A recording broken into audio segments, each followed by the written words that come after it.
الشيطان الرجيم بسم الله الرحمن الرحيم إنك لا تهدي من أحببت ولكن الله يهدي من يشاء وهو أعلم بالمهتدين. میرے محترم بھائیوں بزرگوں، یہ سورہ قصص کی ایک آیت کریمہ ہے۔ کل گزشتہ حضرت نوح علیہ السلام کی قوم کے ساتھ حضرت نوح علیہ السلام کے مکالمے کا تذکرہ آیا تھا، اور حضرت نوح علیہ السلام نے یہ بات کہی تھی کہ میں جو لوگ ہدایت پر ہیں ان کو اپنے سے جدا نہیں کر سکتا۔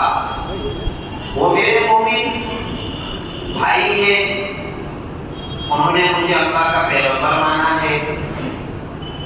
اس آیت کریمہ جو آج تلاوت کی گئی، اس کا ترجمہ یہ ہے، اللہ تبارک و تعالیٰ نے ارشاد فرمایا انک لا تہدی من احببت، اے محمد آپ جس کو چاہیں ایمان کی ہدایت سے مالا مال نہیں کر سکتے، وَلَكِنَّ اللَّهَ يَهْدِي مَن يَشَاءُ، اللہ جس کو چاہتا ہے اس کو ایمان کی توفیق اور ایمان کی ہدایت سے مالا مال کر دیتا ہے۔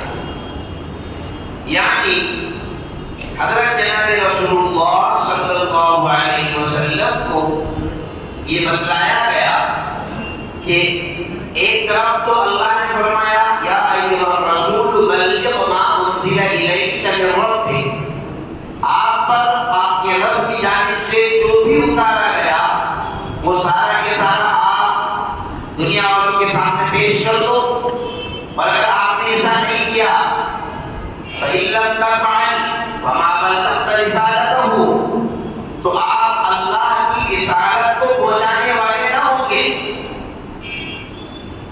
اور جناب نبی کریم صلی اللہ علیہ وسلم نے اس بات کو حجۃ الوداع کے موقع پر سارے لوگوں کے سامنے یہ سوال کیا، الا هل بلغت، لوگوں مجھے بتلاؤ اللہ نے جو توحید، جو دعوت، جو پیغام، جو تبلیغ، جو احکام مجھے دیے تھے میں نے تم کو دے دیے، میں نے تم تک پہنچا دیے؟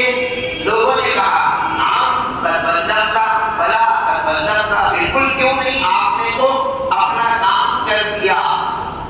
اور نبی کریم صلی اللہ علیہ وسلم نے یہ بھی کہا کہ سن لو، جو لوگ موجود نہیں ہیں اب ان کا کام ہے، جو موجود ہیں ان کا کام ہے کہ جو موجود نہیں ہے ان تک پہنچانا۔ یعنی کہ اب دعوت کا سلسلہ قیامت تک چلانا ہے، یہ سلسلہ نسل در نسل چلے گا، یہ تمام قوموں میں چلے گا، تمام ذاتوں میں چلے گا، تمام برادریوں میں چلے گا، تمام پیشے والوں میں چلے گا، تمام خطوں میں چلے گا، تمام علاقوں میں چلے گا۔ یعنی اس میں اونچ نیچ کسی بھی قسم کی برداشت نہیں کی جائے گی۔ آخر کیا ہو جاتی؟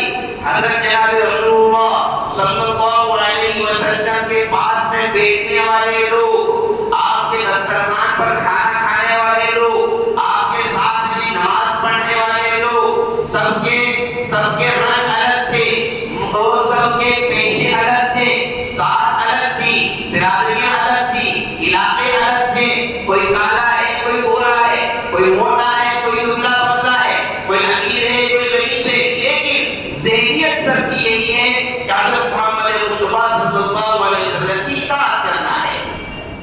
تو اللہ تبارک و تعالیٰ نے آپ علیہ السلام کو یہ حکم تو دیا کہ آپ کو توحید اور تبلیغ کامل، اکمل، مکمل طریقے پر پہنچانا ہے، وہ کام آپ نے کر دیا، لیکن کسی شخص کے دل میں اس کے کفر اور ظلمت اور تاریکی کو نکال کر کے ایمان کی روشنی کو داخل کرنا یہ آپ کے بس میں نہیں ہے، آپ کا کام پہنچانا ہے۔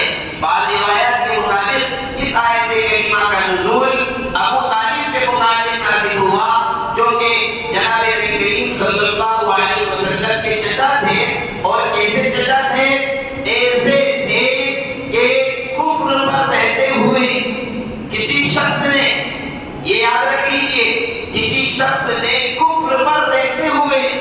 اسلام کا اگر سب سے زیادہ سپورٹ کیا ہے تو ابو طالب ہے. ان کے بعد میں قیامت تک کوئی شخص کفر پر قائم رہتے ہوئے اسلام کا ایسا سپورٹ نہیں کر سکتا ہے. جناب نبی کریم صلی اللہ علیہ وسلم نے یہاں تک کہ ان سے کہا یا عمی انت فقلها احاج لك بها عند اللہ یوم القیامہ. اب ایک مرتبہ مجھے کہہ دے، بس آپ مجھے کہہ دیں، میں اللہ تبارک و تعالیٰ کے قیامت کے دن سفارش کر دوں گا اور کہہ دوں گا کہ میرے چچا نے میرے کان میں کلمہ پڑھ دیا تھا. لیکن ابو طالب نے کیا کہا تھا؟ وَلَقَدْ عَلِمْتُ بِأَنَّ دِينَ مُحَمَّدٍ مِنْ خَيْرِ أَدْيَانِ الْبَرِيَّةِ دِينًا وَلَوْلَا الْمَلَامَةُ أَوْ غِدَارُ مَصَبَّةٍ. اگر مجھے پتا ہے کہ میرے بھتیجے تیرا دین سب سے بہتر ہے، سب سے بہتر تیرا دین ہے، مجھے اپنے قوم کی طرف سے ملامت کا، گالی گلوچ کا خوف نہ ہوتا تو میں ضرور تیری اتباع کرتا، ضرور تیری بات مانتا. لیکن میری قوم کی طرف سے آنے والے کانوں نے میری زبان پر ایمان کا کلمہ آنے سے روک دیا ہے. چنانچہ بعض روایات میں یہاں تک کہ نبی کریم صلی اللہ علیہ وسلم نے یہ تک کہا کہ میں تمہارے لیے دعائیں مغفرت کرتا رہوں گا ما لم انہا عنہ، جب تک کہ مجھے اس سے منع نہ کر دیا جائے. میں اللہ سے تمہارے لیے مغفرت کی دعا کروں گا. چنانچہ اللہ تبارک و تعالی نے پھر آیت کریمہ نازل فرمائی ما کان للنبی والذین آمنوا ان یستغفروا للمشرکین ولو کانوا اولی قربی. نبی کے لیے گنجائش نہیں ہے کہ کسی مشرک کے لیے دعائیں مغفرت کرے. نبی کے لیے یہاں اگر ایک بہت اچھی بات میرے ذہن میں آ گئی آپ حضرات کی توجہ کی برکت سے، اور ہمارے حضرت معزز مہمان تشریف فرمائے، ان حضرات کی ان حضرت کے علمی سمندر کی برکت سے میرے ذہن میں بات آئی کہ جب نبی کو کہہ دیا گیا کہ تم مشرک کے لیے چاہے تمہارا قریبی رشتہ دار نہیں ہے دعائیں مغفرت نہیں کر سکتے.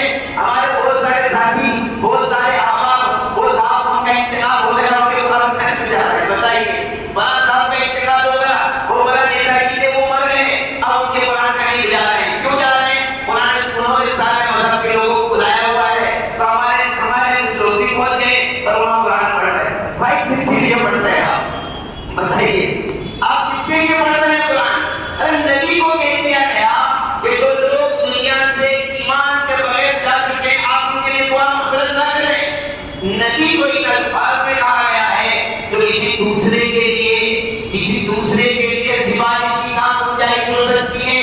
کہاں دوسرے کے لیے قرآن پڑھنے کی جو کافر ہے کہیں کبھی بھی گنجائش نہیں نکل سکتی ہے. بہرحال ایک بات یہ بھی معلوم ہوئی کہ اللہ تبارک و تعالیٰ نے ہمیں جو ہدایت عطا فرمائی، جو ایمان کی دولت عطا فرمائی، اس میں ہمارا کوئی کمال نہیں ہے. یہ اللہ تبارک و تعالیٰ کی ذات عالی اور اس کی مقدس اور پاکیزہ ہستی کا کمال ہے جس نے ہمیں ایمان سے ہم سب کو قرآن سے وابستہ کیا. ورنہ تو کہاں ہوتے ہم کچھ بھی کہہ سکتے ہیں. اس لیے ہماری ذمہ داری ہے اب اس سرمایے کو ہم اپنے پاس رکھیں. اس لیے فرمایا کہ وَلَكِنَّ اللَّهَ يَهْدِي مَن يَشَاءُ وَهُوَ أَعْلَمُ بِالْمُهْتَدِينَ. اور اللہ ہی ہدایت یافتہ لوگوں کو خوب جانتا ہے کہ کون ہدایت یافتہ ہے. جناب نبی کریم صلی اللہ علیہ وسلم کے زمانے میں ایسے واقعات بھی پیش آئے کہ لوگ ہدایت تلاش کرتے ڈھونڈتے کئی سال 40 50 60 70 80 سال تک لوگوں نے نکال دیے طلب ہدایت کی بھی. اللہ تبارک و تعالیٰ نے جناب رسول اللہ صلی اللہ علیہ وسلم سے ملاقات کروائی اور مومن ہوئے. سلمان فارسی رضی اللہ تعالیٰ عنہ کے متعلق روایات میں ہیں ان کی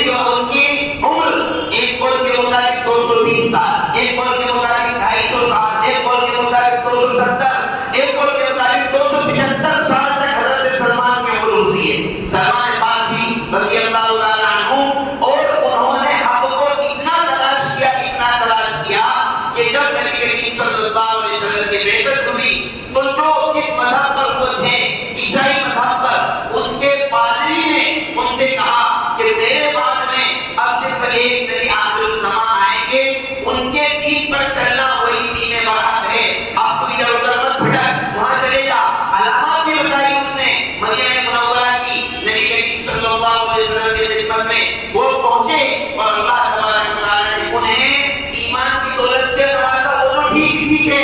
آخری بات سنیے. یہاں تک تو سمجھ میں آتا ہے کہ مومن ہو گئے, رضی اللہ عنہ و رضوا عنہ ہو گئے, لیکن ایک خاص اعزاز جو حضرت سلمان کو حاصل ہے وہ کیا ہے؟ نبی کریم صلی اللہ علیہ وسلم نے ان کو اپنی فیملی ممبرشپ عطا فرمائی. غزوہ خندق کے موقع پر جب آپ خندق کھودنے کے لیے جگہ دے رہے تھے لوگوں کو, آپ سب کو بانٹ رہے تھے, تو جو جتنا بڑا قبیلہ ہوتا تھا اس کو اتنا زیادہ آپ دیتے تھے. سلمان بیچارے اکیلے تھے, ان کا قبیلہ نہیں, ان کا خاندان نہیں, ان کا علاقہ نہیں, کچھ بھی نہیں تھا. اپنے آپ میں تھوڑے سے نروس سے ہو گئے کہ یار آج اپنا خاندان ہوتا, اپنا قبیلہ ہوتا تو اپنوں کو بھی زیادہ جگہ ملتی, خندق کھودنے کا زیادہ ثواب ملتا.